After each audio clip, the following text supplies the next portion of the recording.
Good morning, everyone. Good morning, Rabbi.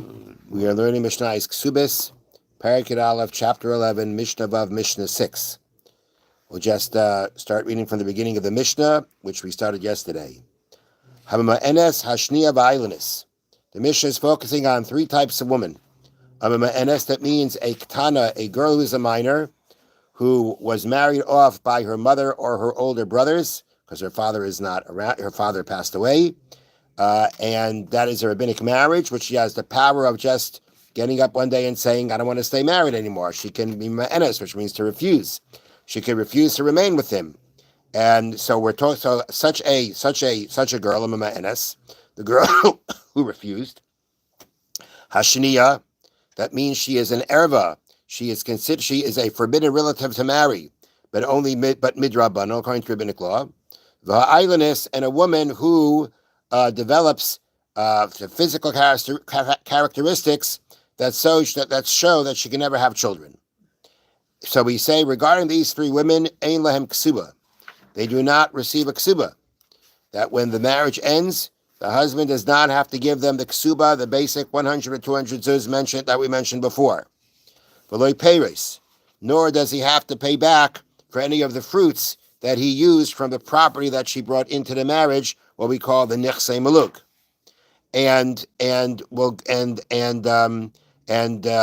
Just to quickly explain, the ma'enes, the girl who refused, doesn't get a ksuba because of the fact that she's the one who's ending the marriage. The shniya, the one who is married and she is a forbidden relative midrabanan, she doesn't get a ksuba, not because of the fact that it's a forbidden marriage, but because of the fact that we assume that she's the one who convinced the relative to marry her, and therefore we penalize her. And the islandess is where the husband didn't know about it, and because he didn't know about it, when he realizes it, it's considered a mekach tois. The whole marriage was a mistake, and therefore there's no ksuba, nor are there going to be a payment for the peiros, the fruits that are used from the nechsei maluk. This is something that a husband has the right to partake from. Now, as we said yesterday, the girl who refused, he doesn't have to pay for peiros for fruits because he was allowed to be eating the fruits. There was nothing wrong with eating the fruits at that time. The shniya, the woman who is the forbidden relative, although he really had no right to the fruits, because in a forbidden marriage, he doesn't have rights to the fruits of her properties. Nonetheless, it's part of the penalty that we put on her. And the islandess, again, this was a mistaken marriage, and therefore, it was a mistaken marriage, which really essentially says he doesn't have the fruits, but she realized but she allowed him to eat the fruits, and being that she allowed him to eat the fruits, therefore we say she can't then turn around afterwards and demand them. Okay, so those are the first two parts of the Mishnah that we covered yesterday. Then the Mishnah continues about these three women, v'lo mezainis, they don't have support. Now, as we mentioned, part of the ksuba is that the man says that if I die, that you'll get supported from my estate. And we say that is something that she does not get. None of these women get. Now, what does that mean in this case? So let me read to you from number 5. In the case, now, the point is like this. It's a little bit difficult to understand what it means there's no mezainis, there's no food. Because in the case of the erva, the case of the forbidden marriage, or the case of the islandess, at the end of the day, he wasn't obligated to support them even when they were married, even when he was alive.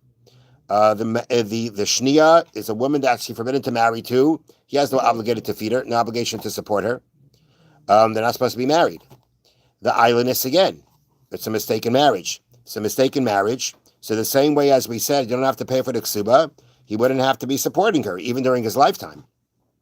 The problem is, though, when we talk about the ma'enes, the girl who refused, while they were married, he was definitely obligated to support her.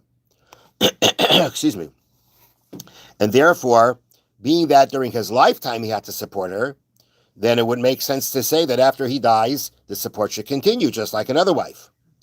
And therefore, the Bartanur brings down from the Gemara that the case here is about support is not we're not talking about simply the issue of support, but rather it means like this. The Mishnah is referring to a specific case, and this is the following.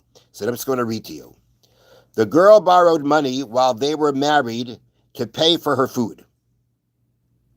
Okay? Hold on 1 second, please. Right. The girl borrowed money while they were married to pay for her food. For example, he was out of the country and he couldn't send her money. And then she left him. Normally, a husband must pay back such a loan on behalf of his wife, since he is obligated to support her. The girl's husband, however, does not have to pay off her loan, because after she refused and ended their marriage, it is as though they were not married in the first place, and he's not required to pay for her support. So what we're talking about here is the following. Just 1 second. Right. We're trying to figure out here, what does it mean that there's no mezainis, there's no support? Like we said, there's no support for the woman he's forbidden to marry. He's not supposed to be married to her. The idleness was a whole mistake. The marriage was a mistake. But the girl who refused while they were married, he had to support her. So what does it mean she has no support? And therefore, no support means, as the Gemara says, it's not talking about specifically the support after he dies, but rather, because it says, Ein la mezainis, she has no support. That sounds like even during his lifetime, there's no support.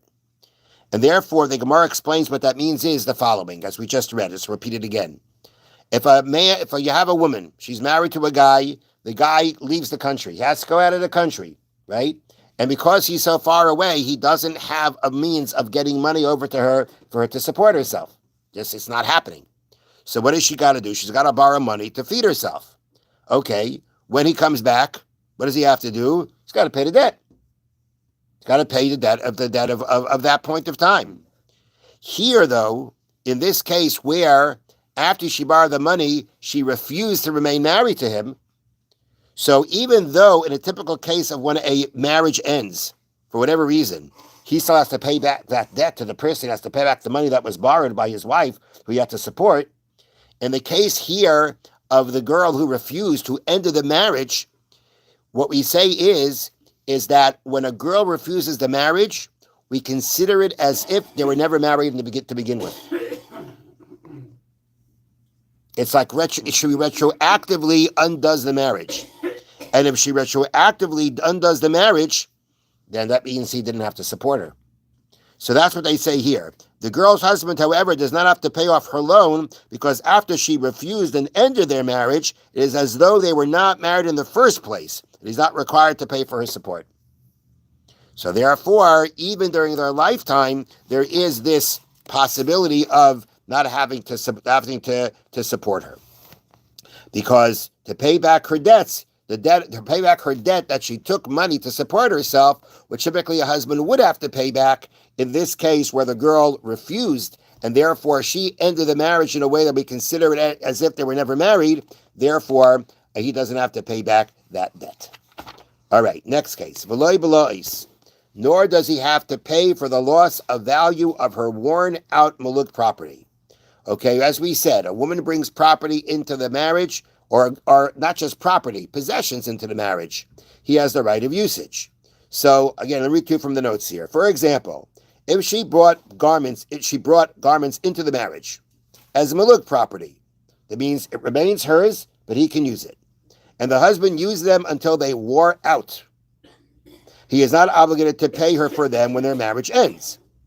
A husband's right to use his wife's possessions is the same as his right to eat produce from muluk property. Therefore, just as he need not pay for the produce he ate, so too he need not pay for belongings that he wore out. Okay? So the same way, that's the point that we said before. We said before, does he have to pay back for the fruits that he ate? The answer is no, he doesn't have to. Well, if he doesn't have to pay for the fruits that he ate, which was, again, she had property, she had land, she brought into the marriage, but he had the right of usage. In all these three cases we said, there's no need to have to pay her back for them. So too, the garments that he used to the point of being worn out, he doesn't have to pay back. At the end of the day, either they were married, and when they're married, we say that he doesn't have to, he has the rights of usage. And even though there was the case of the shnia, the woman who was forbidden to be married to him, or the islandess, in both those cases, we said there too that he doesn't have to pay back for the fruits, either because it's part of the penalty to her, or because of the fact that she allowed him to do it. And therefore, the belois, the worn out garments that he used up, which she had the right to use, or again, he used it as her husband, he does not have to pay them back. He doesn't have to compensate her for it. However, whatever is left of the worn out garments is returned to her. Meaning, he wore them out. Does he have to pay her back for it? No. But you've got these shmatas left, right? And they can be used for something, right? In the good old days, shmatas were reused, right? So she wants the shmatas. So he has to give it back to her. It's hers. They belong to her. We're not going to make him have to pay for the fact that he wore them out. But at the end of the day, he is going to have to return whatever is still there. Okay, we'll stop here and finish off tomorrow. Have a wonderful day. Okay. Thank you, Rabbi.